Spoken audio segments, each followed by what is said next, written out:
네, 안녕하세요. 오늘부터 더 로이어로 새롭게 인사드립니다. 아나운서 정준입니다. 지금 TV를 보시는 분들께서는 더 로이어? 이게 무슨 프로그램이야? 라고 궁금해하시는 분들 많으시죠? 드라마 대사 보면 이런 대사가 있습니다. 법대로 합시다, 법대로. 네, 우리 일상생활 속에서 늘 가까이 있고 그 테두리 안에서 살고 있지만 왠지 모르게 멀게 느껴지는 법률에 대해서요, 저희가 알기 쉽게 그리고 재미있게 정확하고 명쾌하게 전달해드리기 위해서 KNN이 야심차게 준비한 프로그램입니다. 제대로 된 법이 살아있는 따뜻한 세상을 위해서 저희가 열심히 한번 뛰어가 보려고 하는데요. 저와 함께 더 로이어를 이끌어주실 열혈 사무장도 함께합니다. 류상현 사무장. 반갑습니다. 발로 뛰고 열정으로 사건을 헤쳐나가는 류상현 사무장 인사드리겠습니다. 네, 앞으로 어떤 모습으로 시청자분들께 찾아뵐 예정인가요? 사실 흔히들 저보고 이런 이야기들 합니다. 예. 류상현 사무장 정도면 법이 없이도 살아갈 수가 있겠구나. 그래요? 하지만 법이 없으면 저는 굶어 죽습니다. 처자식이 있는지라 네. 법대로, 그리고 여러분들께 아주 쉽게 개인 법률사무소가 되어드리도록 하겠습니다. 네, 앞으로 류 사무장의 활약을 기대해 보면서 저희가 말씀드린 대로 오늘은 그 첫 번째 시간입니다. 그래서 조금 더 특별하게 준비를 했는데요. 참 이제는 이별하고 싶은 코로나19 관련 소식입니다. 코로나19 확산이 1년 이상 장기화되면서 생활 많은 부분에서 제한을 받고 있잖아요. 그러다 보니까 자유와 권리 그리고 재산권 등을 침해받으면서 갈등과 분쟁도 생겨나고 있는 현실입니다. 자, 그래서 오늘은요, 코로나19와 법률이라는 주제로 코로나19로 인한 위기들을 극복할 수 있는 법률적 기회 한번 살펴보도록 하겠습니다. 자, 우리 국민 모두가 행복하고 안전하게 생활할 수 있도록, 그리고 따뜻한 정의가 살아 숨쉴 수 있도록 저희와 함께 하실 법률 전문가 세 분도 모셨습니다. 안녕하세요. 안녕하십니까.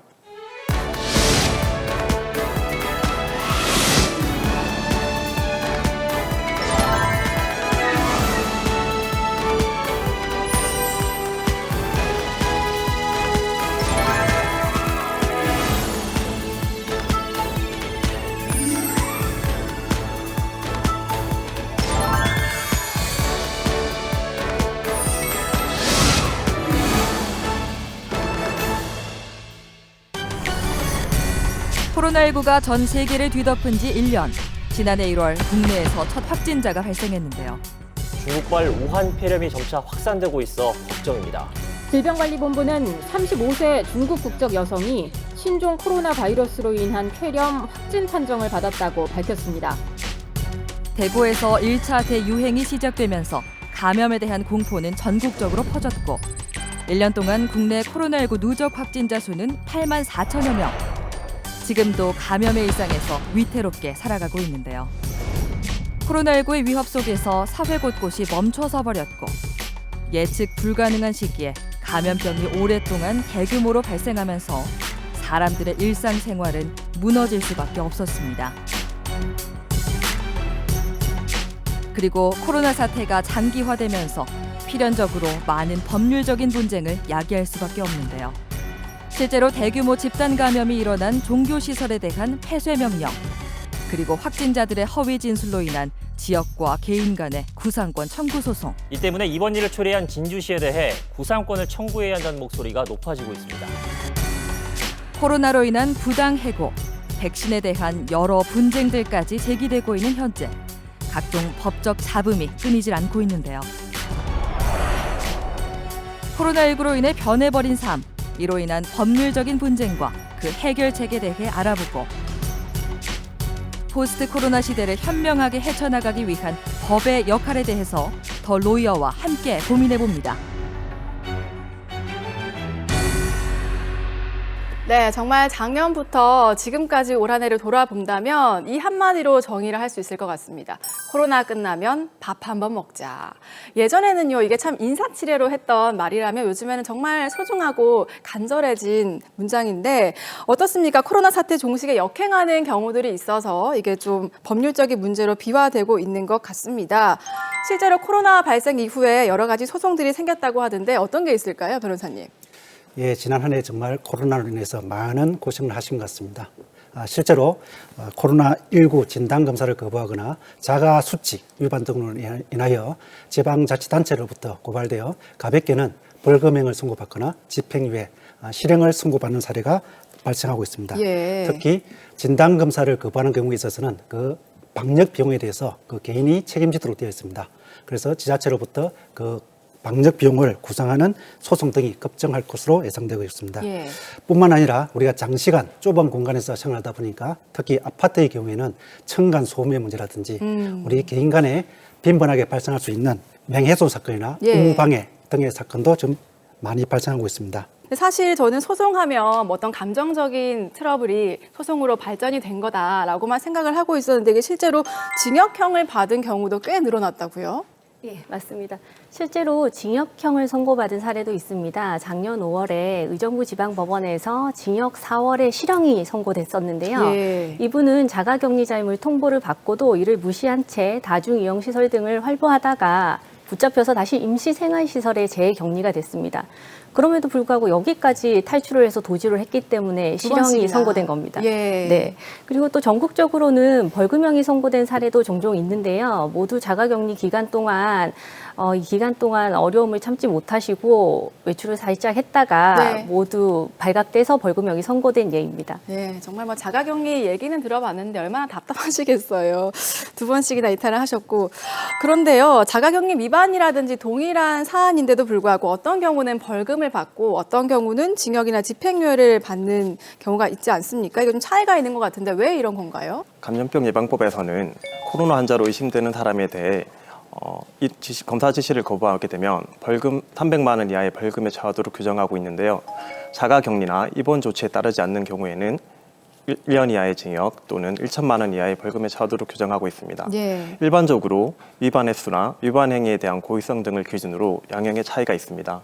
자, 그래서 저희가요, 오늘은 코로나 사태로 인한 법적 분쟁들을 몇 가지로 나눠봤습니다. 짚어보려고 하는데 이 사건들을 좀 집요하고 정확하게 정리를 한 류성현 사무장. 아, 그렇죠. 예. 법을 굉장히 사랑하는 남자 류성현 사무장이 여러분들께 아주 그 집요하고 깔끔하고 세밀하고 집중적으로 소개를 좀 해드릴까 하는데요. 예. 바로 법률로 본 코로나19 사건 일지입니다. 함께 보시죠. 코로나19와 뭐 환불 원정대 그리고 네. 뭐 개인의 자유와 공익적 제한. 세 번째는 코로나19 시대에 해고에 찐 이유. 예. 그리고 소리 없는 아우성.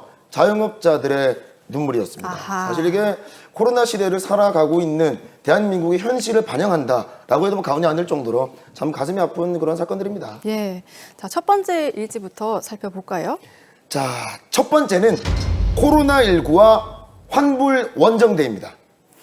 자, 이 환불 원정대라고 하니까 느낌이 좀 팍 오기는 합니다. 그렇죠. 예, 제가 생각하는 그게 맞을까요? 정말 그 환불 원정대라고 하면 사회적 거리두기 단계가 강화됨에 따라서 예. 정말 여러 가지 사건 사고들이 많이 벌어지고 있더라고요. 예. 계약 해제 그리고 계약 관련 분쟁을 여러분들께 집중적으로 소개를 해드릴까 합니다. 바로 대표적인 게 요겁니다. 예식장 위약금 분쟁입니다. 아하. 왜 그러는지는 우리 강인실 변호사님께서 한 말씀 해주실 수 있을까요? 예, 원래 예식장은 몇 달 전부터 예약을 해두잖아요. 그런데 작년 3월에 봄 예식 준비하셨던 분들은 갑자기 코로나 사태가 터지면서 충격, 경악, 그 자체를 몸소 경험하셨을 것 같습니다. 맞습니다. 네. 사실 이렇게 코로나를 예상하지 못하고 여보 우리 행복하게 잘 살자 내가 손에 물 한 방울 안 묻히게 해줄게 라고 하면서 예식장을 예약을 하긴 했는데 그러니까요. 이게 결혼식을 연기를 하거나 취소를 시키는 커플들이 굉장히 제 주변에도 있고요. 네. 근데 여기서 이제 문제가 발생하게 됩니다. 예를 들자면 예식장은 50인 이상 집합 금지 명령을 받은 상태인데 네네. 예식장 측에서는 신랑 70명, 신부 70명 이렇게 보증 인원이 있다 보니 아하. 이걸 강행하기도 그렇고 취소하기도 그렇고 정말 많은 문제들을 겪고 있더라고요, 변호사님. 네, 맞습니다. 계약금 환불하고 위약금의 감면 여부 등은 기본적으로 개인의 사적 자치의 영역입니다. 그렇기 때문에 사업자하고 고객 사이에 체결된 계약으로 기본적으로 지배를 받는데요. 그런데 이 계약 내용 중에는 약관이라는 게 있습니다. 예. 약관이라는 걸 보면 깨알같이 이렇게 사업자가 일방적으로 써놓은 것이기 때문에 고객한테는 불리한 게 많습니다. 그렇기 때문에 공정거래위원회에서는 이 부분을 규제하고 있습니다. 그런데 코로나19 사태까지는 이 부분이 커버가 돼 있지 않았었기 때문에 분쟁이 빈번해지자 공정거래위원회가 표준약관을 개정을 해서 코로나같이 감염병 예방이 확산되는 경우에는 계약을 환불할 수 있도록 만들어놨습니다. 계약을 환불할 수 있으면 계약금도 반환받으실 수 있고요. 그리고 방역 단계에 따라서 위약금도 감면을 전부 또는 일부 받으실 수 있습니다. 네. 중요한 거는 이 표준 약관대로 계약이 작성되어야만 이 약관 덕을 보실 수 있습니다. 네. 자, 공정거래위원회 제가 한번 찾아보니까 이게 뭐 시설 폐쇄하는 명령이 떨어지면 위약금을 뭐 내지 않고 뭐 단계가 2단계면 40%만 내고 이런 내용인 네, 건가요? 맞습니다. 단계에 따라서 만약에 폐쇄 명령이 떨어지면 전액을 위약금을 감면 받으실 수 있고요. 네. 그다음에 단계에 따라서 40%, 20% 순으로 감면 단계가 정해집니다. 또 다행인 건지 예식장 관련한 분쟁은 현재 또 지자체에서 조정을 좀 해주고 있는 것 같습니다. 박보영 변호사님. 예, 그렇습니다. 각 지자체마다 명칭은 상이하지만 예식 관련 등 분쟁 조정센터를 설치 운영하고 있습니다. 부산시의 성공 사례를 보면 계약 당시에는 최소 보증 인원이 160명이었는데 집합 금지 명령에 따라 50인 이하로 줄었어요. 그래서 네. 이제 위약금을 배상해야 되는 상황이 되었는데 부산시가 중재해서 최소 보증 인원을 50명으로 줄이고 예. 대신 2년의 사용 기한을 둔 부패 이용권을 사용하는 것으로 중재를 했습니다. 네. 자, 이쯤에서 사실 또 많은 분들이 궁금해할 포인트는 이거인 것 같습니다. 코로나가 장기화되고 있지 않습니까? 올해 결혼식이나 돌잔치를 앞두고 있는데 이런 분들이 만약 계약을 한다. 그러면 놓치지 않고 좀 꼭 확인해야 할 조항이나 뭐 그런 게 있을까요? 예, 한 가지만 기억하시면 될 것 같습니다. 공정거래위원회 사이트에 들어가셔서 코로나19랑 관련된 개정된 표준 약관을 참조하시고 이대로 계약이 제대로 작성됐는지를 확인해 보시면 별다른 피해를 입지 않으실 것 같습니다. 네, 표준 약관을 잘 찾아보라는 말씀이셨는데 이거는 글씨가 좀 크겠죠? 이렇게 약관 같은 거 보면 깨알 같은 글씨여서 사실 제발 좀 그 크게 적어줬으면 좋겠습니다. 사실 이게 계약서 내용에 밑에 뭐 잘 읽어보는 사람들이 많지는 않거든요. 맞아요, 예. 저 또한 역시 뭐 휴대폰을 개통할 때 밑에 안 보입니다. 그냥 사인합니다. 그냥. 여러분들 꼭 잘 읽어보십시오. 네. 자, 이제 다음 사건으로 넘어가 보겠습니다. 류상현 사무장. 네, 법리로 본 코로나19 사건 일지. 두 번째는 개인의 자유 대 공익적 제한입니다. 코로나19가 시작되게 되면서 사실 가장 논란이 되고 있는 문제가 이것이라고 생각을 하는데요. 그렇죠. 예. 확진자 동선을 이제 뭐 관리 그리고 네. 여러 가지 자가격리 권고 조치를 했음에도 불구하고 이를 어긴다는 것. 이게 문제가 심각한 것 같습니다. 우리 박보영 변호사님.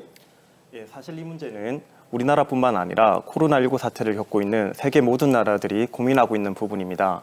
특히 유럽의 경우에는 이동 제한 조치가 초반에 내려져서 굉장히 혼란이 가중되었었고요. 최근에는 종교의 자유가 문제가 되어 분쟁이 발생하고 있기도 합니다. 네. 어떤가요? 우리나라에서는 감염병이 발생을 했을 때 정보 공개를 할 수 있다라는 그런 법적 근거가 있습니까? 예, 우리나라에서는 그에 대한 법적 근거를 가지고 있습니다. 네. 코로나 사태 이전에 2015년에 우리는 메르스 사태를 겪었습니다. 그 이전에는 정보 공개에 대한 명확한 규정을 갖고 있지 않았는데 메르스 사태를 겪으면서 감염병 예방법에서 그 근거 규정을 마련하였습니다. 네. 그 규정에 의하면은 감염 환자의 이동 경로, 그리고 이동 수단, 그리고 진료 의료 기관, 그리고 접촉자 현황과 기타 국민들이 감염 예방을 위해서 알아야 될 정보에 대해서는 공개를 하도록 규정하고 있습니다. 네. 다만 이 경우에도 접촉자의 구체적인 인적 사항을 확인할 수 있는 성명이라든지 예. 구체적 주소에 대해서는 공개를 할 수 없도록 제한을 두고 있습니다. 자, 그런데요. 공익을 위해서 이제 공개를 했단 말이죠. 그런데 확진자 동선 공개가 이루어졌는데 이 정보가 공개가 되면서 때 아닌 사생활이 노출이 되고 그리고 인터넷에 유포된 경우도 있었거든요. 이런 경우에는 좀 처벌을 받을 수가 있나요? 요구할 수 있나요? 개인정보는 비공개가 원칙이지만 감염병 예방법이나 개인정보보호법에서도 공공의 안전과 안녕을 위해 긴급히 필요한 경우에는 개인정보를 공개할 수 있다고 규정하고 있습니다. 네. 그래서 이러한 경우에는 사실 형사처벌까지 되지는 않는데요. 다만 보건당국의 정보 공개에 대해서 왜곡을 하거나 허위사실을 추가하여 유포하는 경우에는 당연히 명예훼손 등으로 형사처벌될 수 있습니다. 그런데 말입니다. 여기서 우리가 간과하고 있는 하나의 사실이 있습니다. 예를 들자면 네. 제가 살고 있는 곳이 경상남도 양산입니다. 양산 이 신도시의 모 카페에 이런 글이 하나 올라왔습니다. 어떤 글인가요? 저기 몇 도에 코로나19이란다. 19 걸렸단다. 좀 웃잖아. 예. 우리 감염되는 거 아이가 하면서 사람과 사람 간의 이 거리가 멀어지고 예. 그리고 두 번째는 코로나19 확진자가 다녀간 동선을 파헤쳐 보니 모 A식당에 다녀갔다는 이유만으로 A식당이 폐업을 해버리고 예. 이런 상태는 사실 국가적으로 뭐 좀 소송을 혹은 뭐 보상을 받을 수 있는 방법이 있습니까, 변호사님? 네. 국가가 만약에 불법 행위를 했다면 국가 배상을 당연히 받으실 수 있습니다. 그런데 확진자 동선 공개는 적법 행위입니다. 그렇기 때문에 이 경우에는 손실보상이라는 걸 고려해 보실 수 있는데요. 손실보상이라는 건 국가가 적법한 행위를 했음에도 불구하고 개인에게 특별한 희생을 강요하는 결과를 받게 되면 네. 그 개인에게 그 희생을 보상해주는 제도입니다. 그런데 문제는 코로나19와 관련해서는 이 손실보상을 해줄 수 있는 법적 근거가 없기 때문에 네. 현재 국회에서 그 법적 근거를 마련하기 위해서 논의 중이라고 합니다. 조금 더 좀 지켜봐야 할 일이네요. 자, 확진자의 동선 공개 논란도 있었지만 사회적 거리두기가 사실상 1년 내내도 지속이 되고 이어지고 있으면서 우리 모두가 예전에 누리던 권리들을 정말 제한받고 있는 게 사실인데 요즘에는 또 어디를 가더라도 QR코드 체크를 해야 되고 방명록을 또 작성해야 되지 않습니까? 이게 또 굉장히 자연스러운 일이 된 것 같아요. 원하지 않더라도 내가 어디 머물렀는지 공개가 되기 때문에 이게 헌법에 보장된 사생활 자유의 침해되는 거 아닌가라는 생각이 드는데 어떻습니까? 예, 실제로 우리가 생활을 하다 보면은 예. 이런 사례가 많이 발생을 합니다.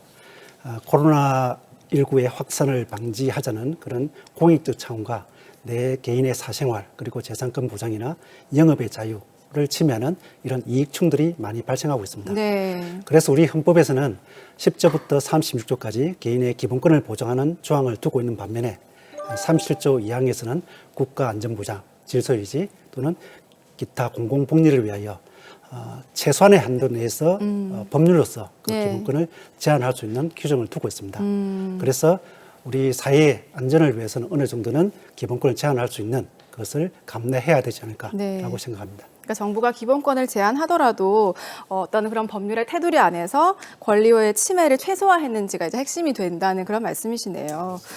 자, 코로나로 인해서 생기는 법적 문제들 저희가 지금 살펴보고 있는데 개인의 자유 대 공익적 제한 논란 저희가 알기 쉽게 구체적으로 사건으로 한번 살펴보도록 하겠습니다. 류 사무장.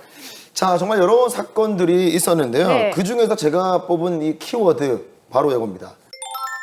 자가격리 권고 위반, 손해배상 청구입니다. 지난해 코로나19가 기하급수적으로 폭발적으로 늘어남에 따라서 예. 우리 대한민국의 대표 휴양지 제주도에 위치해 있는 원희룡 제주지사가 뉴스에서 이런 이야기를 하더라고요. 여러분, 제주는 피난처가 아닙니다.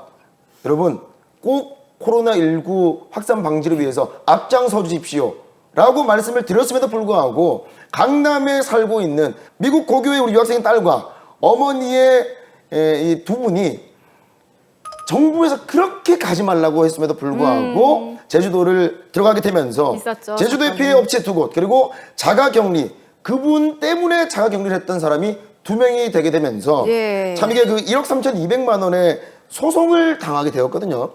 어떻게 되는지 정말 궁금합니다. 네, 제주도는 여행을 다녀간 모녀가 여행 당시부터 이제 초창기부터 이제 의심 증상을 알고도 병원을 방문한 점 등을 근거로 고의성이 있다고 판단해서 예. 방역 조치 등에 사용된 비용을 손해배상으로 청구했습니다. 그리고 그때 당시 청와대 국민청원도 20만 명 이상이 참여했었죠. 예. 이 사건과 관련해서는 제1회 공판 기일이 1월 29일 날 지정되어 있었는데 코로나 사태로 연기되어 3월 19일에 진행되도록 되어 있습니다. 네. 사건의 결과는 좀 더 재판의 진행 경과를 봐야 될 것 같네요. 네.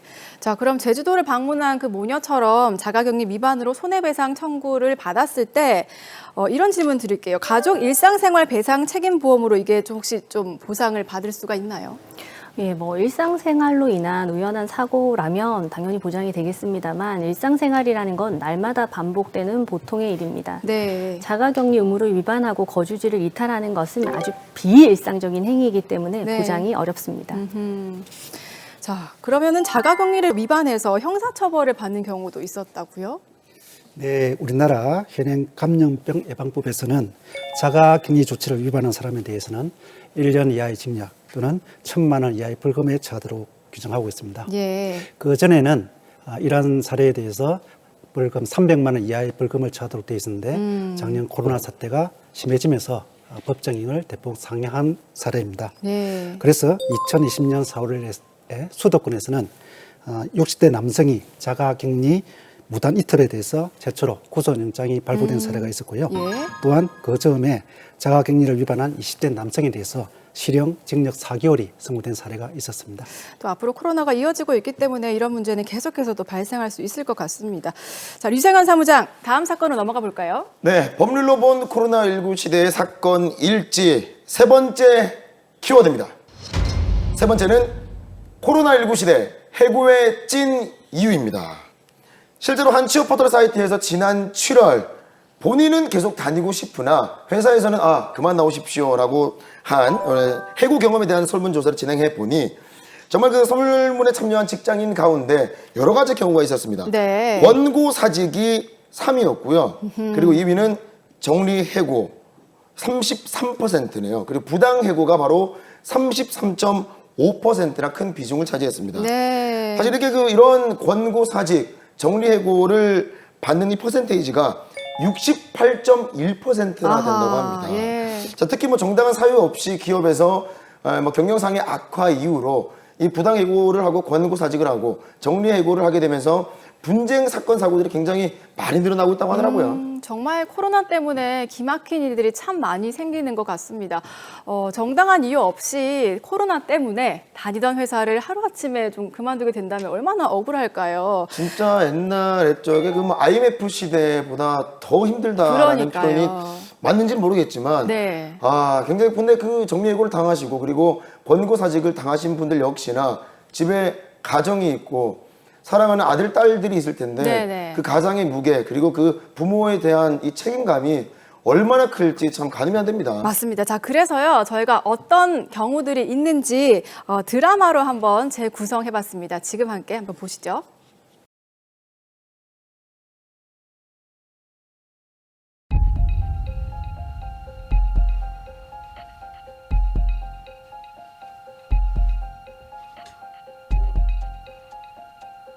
아이, 설마 아니겠지. 열도 없고 목도 안 아프고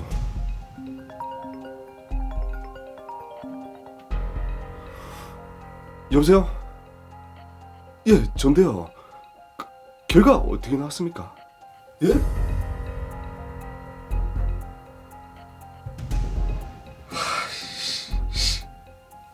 그렇게 저는 코로나 확진자 N번이 되었습니다.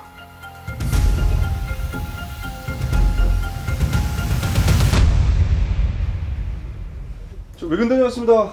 수고하셨습니다.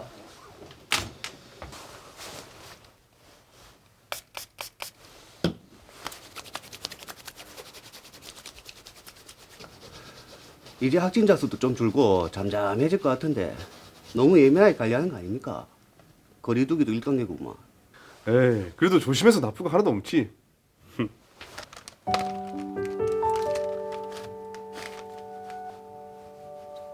어릴 때부터 청결이 몸에 밴 덕에 코로나 감염은 그저 요즘 핫한 뉴스거리였습니다.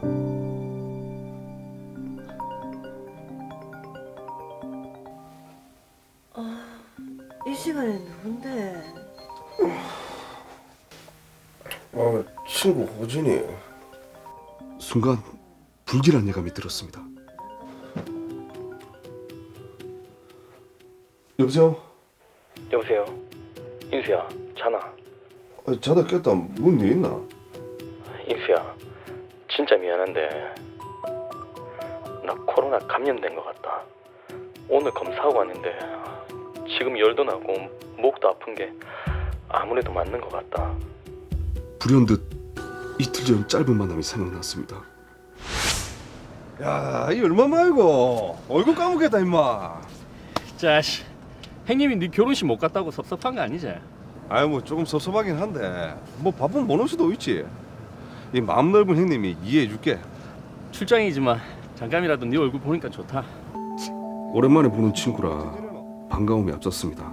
코로나 때문에 미치겠다. 마스크 잘 쓰고 손도 잘 소독하면 커피 한 잔 정도는 크게 문제가 될 것 같지 않았습니다. 더욱이 친구가 감염됐을 거라고는 생각하지도 못했죠.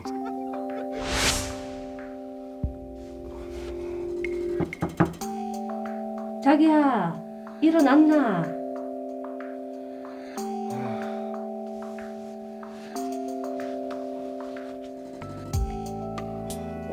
일어났다. 뭐 밤새 열나거나 어디 아픈 곳은 없었나? 지금은 괜찮다. 자기는 뭐 연락하나 아픈 데 없나? 나도 증상은 없다. 혹시나 하는 마음에 곧장 회사의 상황을 알렸습니다. 여보세요? 예, 아침 일찍부터 전화드려서 죄송합니다. 인수 씨, 무슨 일이야? 예, 다름이 아니라 제 친구가 코로나 검사를 받았는데요. 결과는 아직 안 나왔는데 증상이 있어서 양성 판정을 받을 것 같다고 하네요. 근데 저도 밀접 접촉자로 분류가 돼가지고 검사를 한번 받아보라고 합니다. 그래? 친구가 양성이야? 아니요, 아직 양성 판정을 안 받았는데요. 혹시 모르니까 재택근무를 좀 하는 게 좋을 것 같습니다. 알겠어. 그러고 인수 씨도 검사 받아보고 결과 나오는 대로 바로 알려줘.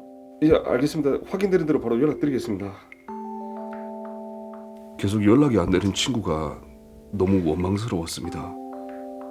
무엇보다 지금 상황이 두렵고 너무 무서웠습니다. 아내와 저는 격리된 채 두려움과 처절하게 싸웠습니다. 사흘이라는 외로움과의 사투. 결국 불행 중 다행인지 저만 코로나 양성 판정을 받았습니다.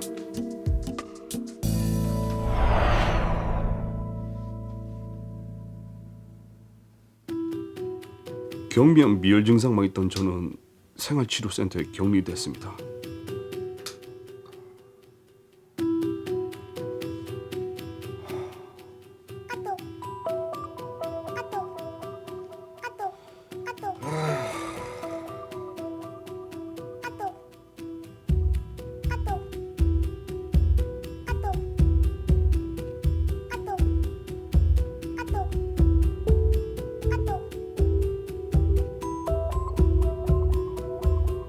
걸리고 싶어서 걸리는 게 아닌데 저를 향한 비난과 원망의 화살들. 제가 두려움에 떨며 병마와 싸우는 동안 세상 밖에서 저는 죄인이 되어 있었습니다.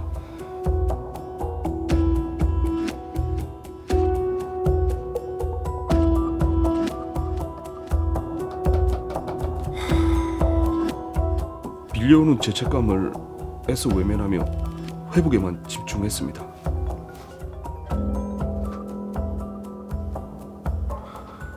여보세요? 주치 선생님께서 퇴원하라고 하시네요. 자세한 내용은 곧 알려드릴게요. 들고 나가실 물건하고 버리실 물건 미리 구분해 주세요. 예, 감사합니다. 감사합니다. 인수 씨 오늘 출근한다던데 괜찮겠지? 아니 뉴스에서 보니까 완치됐다가 재발하는 경우도 있다더라고. 나도 그 뉴스 봤는데 불안해서 어떻게 같이 일하지? 너무 찝찝하다.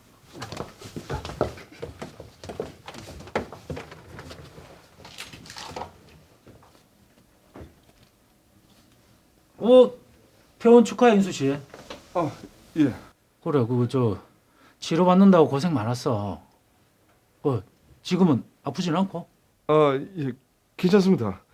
저는 증상이 경미해가지고 미열이랑 목이 살짝 아픈 정도였거든요. 다행이네. 그러면 지금 휴유증이나 그런 증상은 없고? 이제 괜찮습니다. 멀쩡합니다. 그래도 혹시 모르니까 일하는 동안은 꼭 마스크 쓰고 될 수 있으면 개인적인 모임이나 외부 활동은 좀 자제합시다. 예? 혼자서 일하는 것도 아니잖아. 예.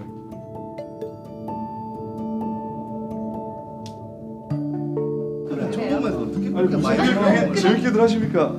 아이고 그래. 아이고 전무님이 아까 내 찾는 것 같아가지고. 참.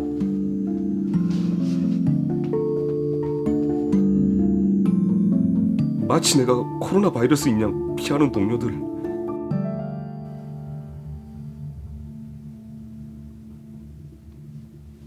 인수 씨, 회사 밖에서 자유롭게 일해보는 건 어떨까? 예? 아니 그 말씀은 저보고 그만두라는 말입니까? 또 완치는 됐지만 어쨌든 인수 씨 개인 활동으로 코로나에 걸렸잖아. 그 인수 씨로 인해 가지고 회사 전 직원이 2주 동안 재택근무를 했었고 회사도 적잖은 피해를 봤었잖아.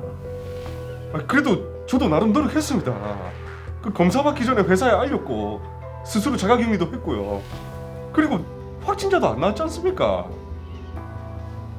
하지만 인수 씨에 대한 회사 직원들이 신뢰가 크게 떨어졌어. 그래서 이런 제안을 할 수밖에 없네.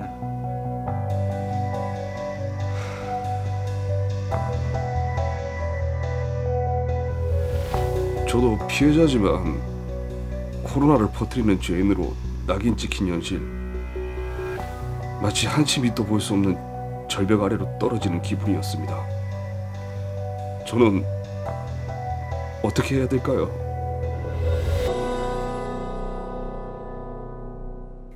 네, 실제 있었던 일이라고 하는데 정말 안타까운 사연입니다. 코로나에 걸렸다는 것만으로도 굉장히 두렵고 고통스러운데 완치가 됐는데도 회사에서 이를 이유로 나가라고 한다면 얼마나 억울한 일이겠어요. 2주간 재택근무를 했고 근데 여기서 문제가 또 발단이 시작이 됩니다. 무엇보다도 동료들의 이 불안감 조성 이런 것들을 명분으로 사실 명확한 해고 사유라고 볼 수는 없을 것 같은데 어떻게 생각하시는지요, 우리 박 변호사님? 네, 해고 처분이 정당하기 위해서는 더 이상 근로관계를 지속시킬 수 없을 정도에 이르러야 하는데 네. 인수 씨를 보면 정부의 공식적인 방역 지침을 어기거나 고의로 회사의 손해를 발생시킬 의도도 없었던 점을 고려하면 회사에서 이러한 사유를 이유로 해고하는 것은 부당해고로 판단됩니다. 네, 맞습니다.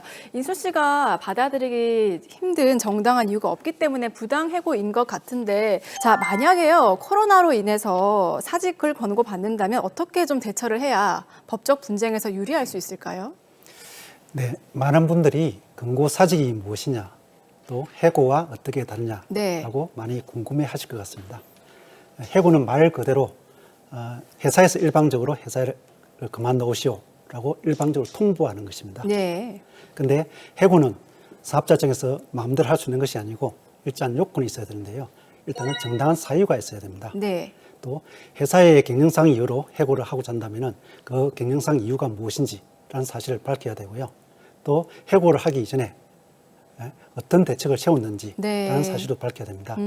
그리고 나중에 회사가 정상화된다면 해고된 근로자에 대해서 우선적으로 채용해야 될 업무도 부담하게 됩니다. 네. 이에 반해서 근고사직은 회사 측에서 그만두시오라는 근고에 대해서 근로자가 동의를 하는 경우입니다. 일방적으로 회사에서 그만두시오라고 근고하는 건 똑같지만서도 동의를 하느냐 아니냐에 따라서 많은 차이가 있는 것 같습니다.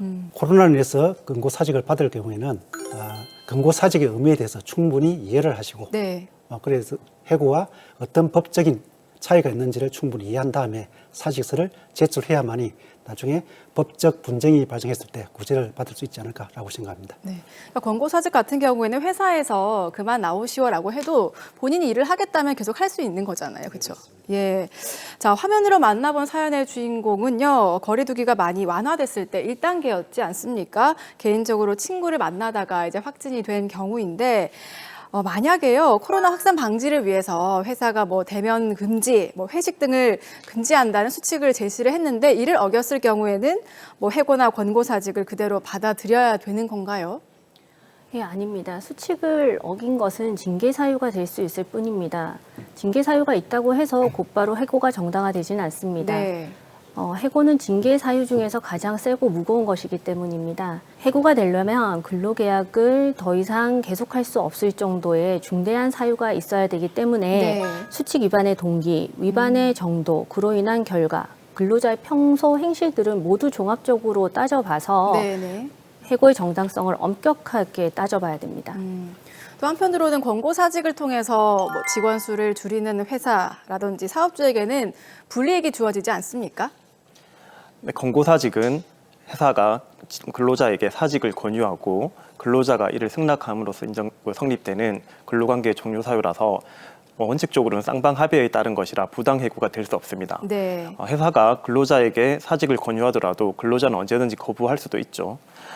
만약에 회사가 근로자의 권고사직에 대한 거부를 이유로 차별을 하거나 압박, 협박 등을 하는 경우에는 직장 내 괴롭힘으로 형사처벌의 대상이 될 수도 있고요. 네. 정당한 이유가 없이 단순히 권고사직 거부를 이유로 해고하는 경우에도 부당해고에 해당하여 역시 형사처벌의 대상이 될 수 있습니다.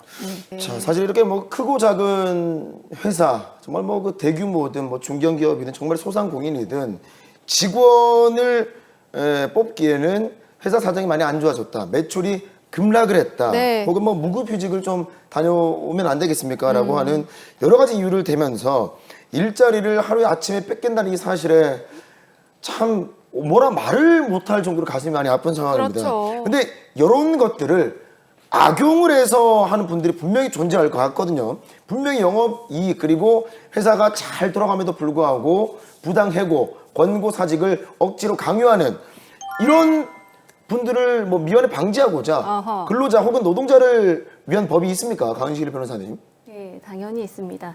민사소송을 통해서는 해고 무효 확인의 소송을 제기하실 수 있고요. 또 미지급 임금에 대해서는 손해배상을 청구할 수 있습니다. 그런데 상시 5인 이상의 근로자를 사용해서 근로기준법이 적용되는 사업장의 경우에는 지방노동위원회에 구제 신청을 하시는 게 간명하겠습니다. 네. 이 경우는 만약에 해고가 부당한 경우라면요. 일단 복직을 하실 수 있고 복직이 어려운 경우라면 미지급 임금에 대해서 금전 보상을 받으실 수 있습니다. 네. 5인 이상의 경우에는 지방노동위원회에 구제 신청을 하는 거네요. 자, 맞습니다. 저희가 지금까지는요, 권고사직 그리고 부당해고의 사례들에 대해서 얘기를 나눠봤는데 정리해고 얘기도 빼놓을 수 없을 것 같습니다. 꽤 많이 늘어나는 것 같아요. 매출 감소를 이유로 정리해고를 했는데 임금 체불이라든지 퇴직금을 주지 않아서 경영자와 직원들이 분쟁을 겪기도 하고 있습니다. 코로나로 인해서 매출이 감소했고 그래서 정리해고를 했는데 이럴 때도 좀 경영자가 처벌을 받습니까?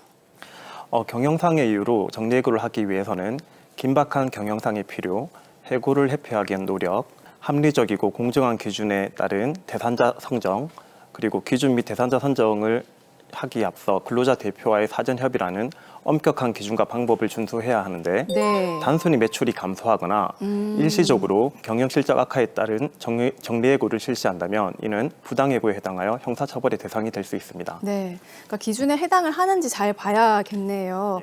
모두가 힘들잖아요. 네, 서로가 서로를 배려하고 이해할 수 있는 그런 마음, 또 그런 노사관계, 이웃관계가 이어지면 좋겠습니다.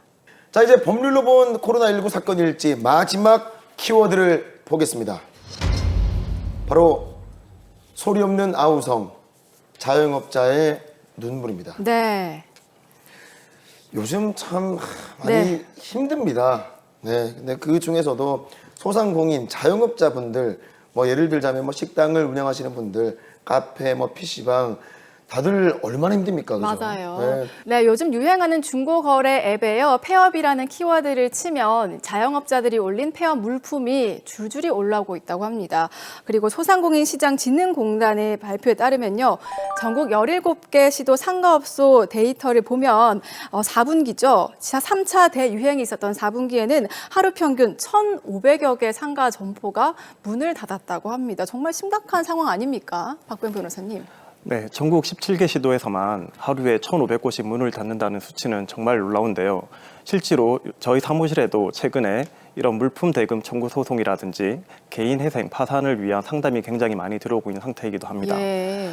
아무래도 코로나19의 확산을 방지하기 위해서 작년 말부터 정부가 시행했던 사회적 거리두기 단계 격상 때문이지 아닌가 싶습니다. 사실 이렇게 그 코로나19 확산 방지를 위해서 뭐 사회적 거리두기 단계를 2.5단계로 격상을 시키는 건 당연한 일이나 네네. 자영업자들 혹은 이렇게 좀 어려운 분들이 절벽 끝에 있는 건 사실이거든요. 정부와 그리고 지자체가 내놓는 여러 뭐 지원책들 그리고 뭐 대책 방안들이 근본적으로 해결이 되기에는 좀 무리가 있지 않았나라는 생각을 합니다. 그러다 보니 전국 카페 사장 연합회나 자영업자들이 정부를 상대로 손해배상 소송과 그리고 헌법 소송을 낸다고 하네요. 네, 맞습니다. 이게 영업 방침이 조금 애매했잖아요. 카페 사장 연합회 입장을 보면 식당이나 브런치 카페 같은 곳은 영업이 되는데 홀 영업을 하는 카페는 영업을 제한하는 것이 이게 적절하지가 않다. 이런 얘기였지 않습니까? 네, 그렇습니다. 이 코로나19 사태로 인해 가지고 자영업자들이 정말 엄청난 피해를 입고 있습니다. 네. 그 자영업을 하시는 분들이 카페를 운영하든 일반 식당을 운영하든 모든 분들이 다 피해를 입고 있습니다. 그런데 우리가 사회적 거리두기 단계에 따라 가지고 업소별로 제한을 하는 기준이 좀 많이 달라서 이런 문제가 생기는 것 같습니다. 네. 예를 든다면은 카페의 경우에는 뭐 단계마다 다르지만서도 일단은 어느 단계에 가면은 홀 영업 자체를 금지를 하고 있습니다. 네. 이에 반해서 식당을 운영하는 자영업자에 대해서는 시간이나 인원에 대해서는 제한을 두고 있지만 홀 영업을 허용하고 있습니다. 맞습니다. 그러니까 똑같이 피해를 입는 카페 운영업자들 입장에 본다면은 반사적으로 어떤 피해를 입었다고 생각하는 그런 피해 의식이 있는 것 같습니다. 그러니까 어떤 정책을 시행함에 있어서 예. 이런 세밀한 부분에 대해서도 엄격한 기준을 세워서 서로 피해를 같이 보는 분들이 피해 의식이 없도록 해야 되지 않을까라고 생각합니다. 네. 저 주위에도 카페 운영하시는 분들 얘기 들어보면 네. 정말 12월 그때 이제 격상이 됐을 때 굉장히 힘들었다고 하시더라고요. 문을 닫을 수 없어서 그래도 몇 잔이라도 팔기 위해서 나온다고 하시는 분들도 굉장히 많으셨는데 이게 감염병 예방법에 이런 좀 보상 관련 규정이 있습니까? 어떤가요? 안타깝게도 우리나라 지금 현행 그 감염병 예방법에는 의료인이나 병원의 손실 등에 대해서는 보상을 하도록 규정을 하고 있습니다. 네. 그러나 자영업자의 손실에 대해서는 명확한 규정을 두고 있지 않은 상태입니다. 하지만 1년 넘게 코로나19가 지속되면서 자영업자들의 피해가 너무나 크게 확산되게 되니까 정치권이나 정부에서 어떤 피해 보상을 할 기준을 만들어야 되지 않을까. 자, 그리고 카페 외에도 참 문을 열지 못한 곳이 또 굉장히 많습니다. 코인 노래방도 있고요. 헬스장과 필라테스 같은 체육시설 운영자들도 이제 법적 대응에 나서기 시작했는데 이제 코로나 소송이라고 할까요? 좀 많이 좀 쌓여가고 있는 모양새인 것 같아요. 예, 그렇습니다. 코로나가 장기화되면서 평소와는 달리 기본권을 제한하는 방역 지침 또한 장기화되고 있습니다. 그렇기 때문에 소송은 점점 늘어날 예정인데요. 지난 17일 통계청에서 발표한 2020 고용 동향을 보면 지난해 자영업자는 2019년도에 대비해서 7만 5천 명이 줄었다고 하고요. 예. 또 종업원을 둔 자영업자는 16만 5천 명이 줄었다고 합니다. 예, 이런 자영업자들의 눈물을 닦아줄 수 있는 법과 대책이 하루빨리 지정되길 바라봅니다. 자영업자는 아니지만 이 험난한 취업 난 속에서도 취업 준비를 하시는 분들이 코로나 소송 시작을 또 하신 분들이 계신다고 합니다. 네. 얼마 전에는 교사 임용 시험을 앞두고 정부가 확진자들의 응시를 막아섰기 때문인데요. 교사 임용 시험을 보지 못한 우리 67명의 응시자들이 국가를 상대로 손해배상 소송을 냈다고 하네요. 네, 맞아요. 그리고 변호사 시험 때도 사실 비슷한 논란이 일면서 직업 선택의 자유를 침해한 거라는 헌법 소원이 제기되기도 했잖아요. 그리고 이태원 집단 감염 당시에는 방역 당국이 10,000명의 휴대전화 위치 정보를 수집한 게 사생활과 통신 비밀의 자유를 침해한 거라는 헌법 소원도 있었고요.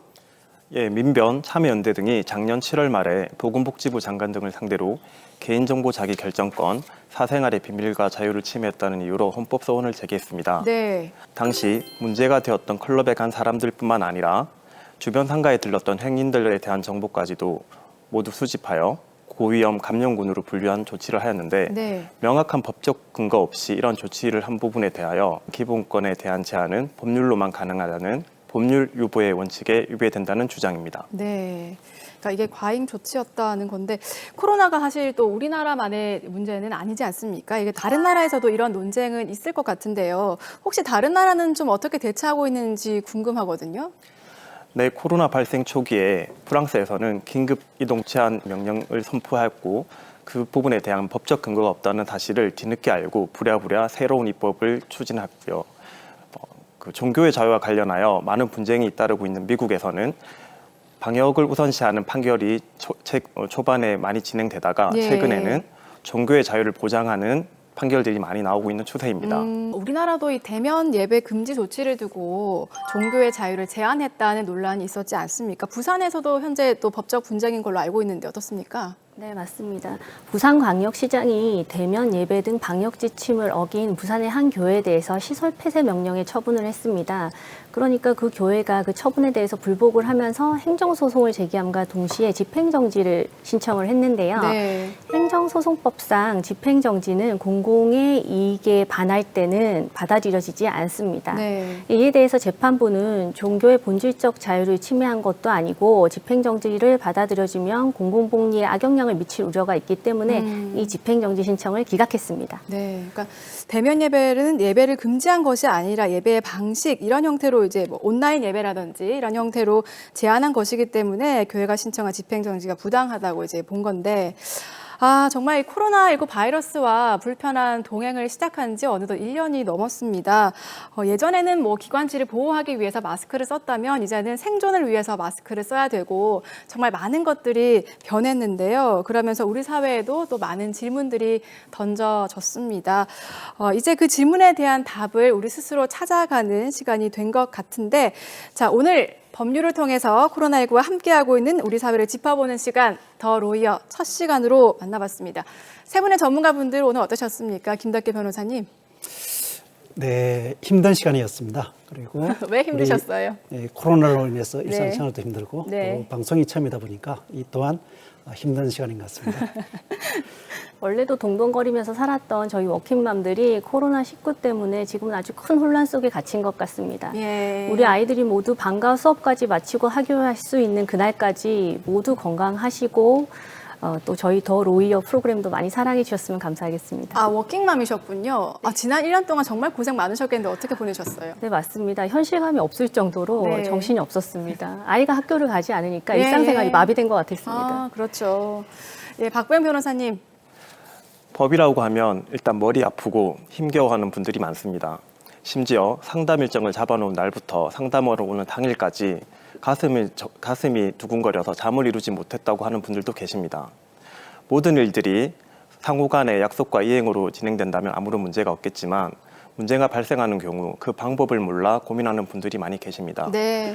그런데 이런 더 로이어라는 프로그램을 통해 시청자 여러분들께 보다 쉽게 유익한 법률 정보를 전달할 수 있는 계기가 되어서 보람된 시간이었습니다.